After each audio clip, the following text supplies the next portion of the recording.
अस्सलाम वालेकुम dear student. तो अभी हम करेंगे calibration of pH meter and spectrophotometer. They are very important to do research in lab. ठीक है, तो first of all we will discuss about pH meter calibration. तो इसमें लंबी चौड़ी साइंस नहीं है। फर्स्ट ऑफ ऑल, अगर ये वीडियो पसंद आए तो चैनल को सब्सक्राइब कर।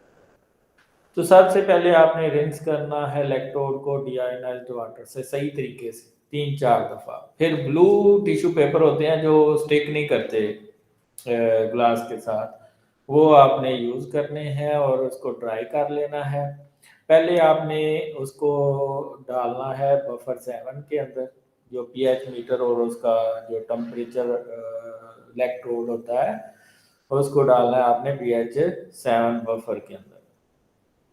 ठीक है, तो उसको फिर आपने स्टेबलाइज होने देना है। वो 1 मिनट भी ले सकता है, 30 सेकंड भी ले सकता है। जब स्टेबलाइज हो जाएगा फिर आपने कैलिब्रेट के बटन को प्रेस करके तो वो pH डायरेक्ट 7 पे चलेगी। लेट्स सपोज के पहले 6.9 आ रही है, फिर वो 7 पे चली जाएगी जब आप उसके कैलिब्रेशन नॉब को प्रेस करेंगे। फिर आप क्या करेंगे, pH 4 के अंदर फिर उसको डबल डिस्टिल वाटर के साथ अच्छी तरह बल्ब को साफ करेंगे।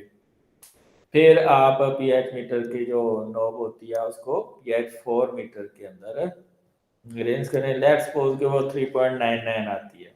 ठीक है, तो फिर आपने क्या करना है, जब वो स्टेबल हो जाएगी तो उसके कैलिब्रेट के बटन को प्रेस कर देना है। फिर आपने 10 वाले इसी तरह 10 के वाले के साथ कर लेना है। तो इस तरह आपकी कैलिब्रेशन हो जाएगी पीएच मीटर की। अब एक वीडियो भी देख लेते हैं कि कैलिब्रेशन किस तरह होती है। तो ये एक पीएच मीटर है जिसके लिए आपने ब्लू टिश्यू पेपर जो कि स्टिक नहीं करते, और ये डिस्कार्टर बीकर होता है और डिस्टल वाटर होता है। ये पीएच बफर हैं डिफरेंट पीएच के। ये प्रोब है टेम्परेचर प्रोब। ये पीएच प्रोब होती है जो कि सेंसिटिव होती है हाइड्रोजन आयन कंसंट्रेशन के लिए। ठीक है, और ये आपका पीएच मीटर है। तो सबसे पहले आपने इसको इसके कवर को निकालना है बल्ब के प्रोब के। तो इसको डिस्टिल वाटर से दोनों चीज़ों को अच्छी तरह साफ करना है, टेम्परेचर प्रोब को भी और जो दूसरी आपकी पीएच प्रोब है, दोनों को आपने अच्छी तरह रिंस कर लिया।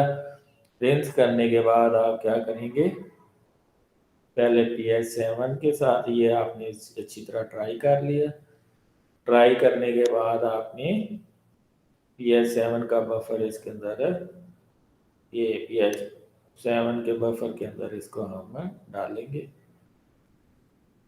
डाल दिया। अब वो स्टेबलाइज होने का इंतज़ार करेगा। जहाँ पे pH स्टेबलाइज हो जाएगी तो ये स्टेबलाइज हो गया। फिर पहले आपने कैलकुलेट के बटन को प्रेस करना है।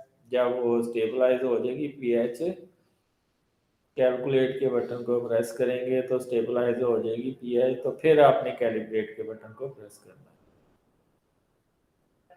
है। कैलकुलेट और कैलिब्रेट, एक दफ़ा कैलकुलेट होगी और दूसरी दफ़ा प्रेस करेंगे तो वो कैलिब्रेट होगी। ठीक है, डिफरेंट पीएच मीटर के अंदर डिफरेंट क्राइटेरिया होता है। मोस्टली के अंदर यही है कि पहली दफ़ा प्रेस करते हैं तो वो रीडिंग आती है, दूसरी दफ़ा रीडिंग लेते हैं तो कैलिब्रेट करता है।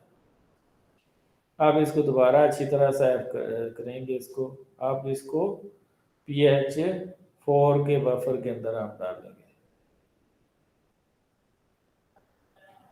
ये इसको कैलकुलेट करेंगे।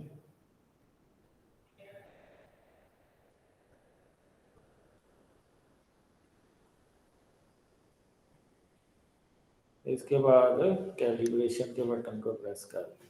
ये स्टेबलाइज हो रहा है, हो गया स्टेबलाइज। अब इसको कैलकुलेट स्टेबल वो कैलिब्रेट के बटन को प्रेस कर दिया हमने। तो ये आपकी pH आ गई 4। ये 4 पे pH के ऊपर भी कैलिब्रेट हो गया। अब हमने इसको 10 पे लेके जाना है। 10 pH का बफर हम लगाएंगे। इसको अच्छी तरह वॉश किया और ब्लू टिश्यू पेपर से इसको ड्राई किया। अब हम 10 pH के बफर के ऊपर इसको ले जाएंगे। ये डिस्टल वाटर है। तो इसने 10 pH का बफर नहीं बनाया हुआ, तो हम 10 pH के बफर पे भी इसी तरह कैलिब्रेट करेंगे। तो इस तरह pH मीटर आपका कैलिब्रेट हो जाएगा और आप इसको फर्दर यूज़ कर सकते हैं। अब आ जाएं आप कि किस तरह ये स्पेक्ट्रोफोटोमीटर को आप कैलिब्रेट करते हैं। तो आप क्या करते हैं, पोटाशियम डाइक्रोमेट या पोटाशियम परमैंगनेट की डिफरेंट कंसंट्रेशन बना लेते हैं।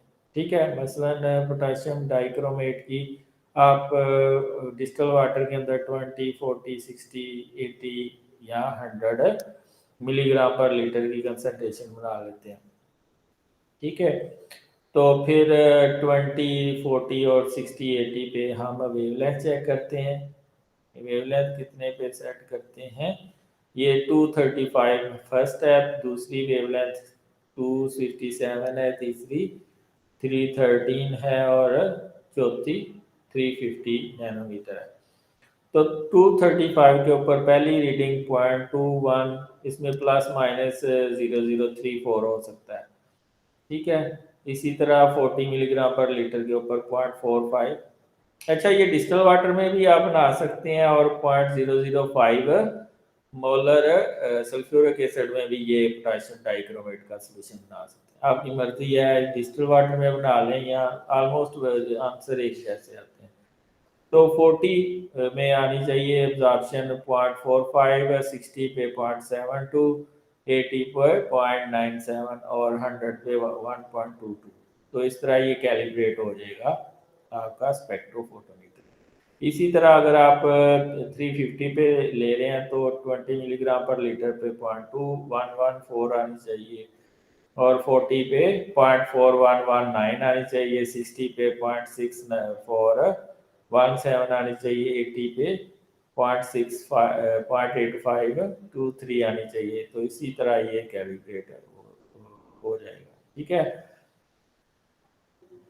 एक और मेथड है, यानी कि आप क्या करते हैं, इन वैल्यू जो हैं, ये जो वैल्यू आ रही हैं उसको 1000 से मल्टीप्लाई करते हैं। ठीक है, 10,000 से मल्टीप्लाई करते हैं और जो आपने वेट यूज़ किया उससे डिवाइड करते हैं। तो ये वैल्यू आनी चाहिए 235 नैनोमीटर पे 124.5 आनी चाहिए, 257 पे 144 आनी चाहिए, 313 है। ये वाला सोल्यूशन हम मस्ट 0.005 मोलर सल्फ्यूरिक एसिड के अंदर बनाते हैं। वो वाला हम डिस्टल वाटर में बनाते हैं जिसमें हम सिर्फ अब्जॉर्प्शन देखते हैं, और जिसमें हम अब्जॉर्प्शन 1% देखते हैं तो उसमें हमें 0.005 मोलर जो सल्फ्यूरिक एसिड है उसमें ये सोल्यूशन बनाने पड़ेंगे। ठीक है, तो ये आपके पास ये है, इसकी वीडियो भी देख लेते हैं हम। एक बहुत बड़ी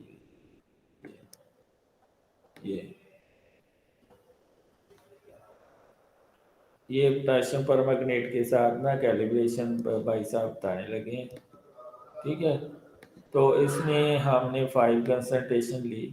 ठीक है, स्पेक्ट्रोफोटोमीटर को ऑन किया, पहले डिस्टल वाटर के साथ उसको ऑटो ज़ीरो कर लिया, यानी कि उसकी अब्जॉर्प्शन ज़ीरो कर ली, ऑटो ज़ीरो कर लिया। अब हमने अब्जॉर्प्शन डाल के पहले हम कीवर्ड डालेंगे ब्लैंक वाली, इसमें डिस्टल वाटर भी हो सकता है ब्लैंक, यानी कि खाली भी हो सकती है पोटाशियम डाइक्रोमेट वाली।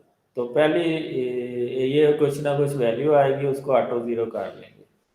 आप ऑटो ज़ीरो के बटन को प्रेस करेंगे, यानी कि 100% ट्रांसमिशन को प्रेस करेंगे तो वो ज़ीरो हो जाएगी।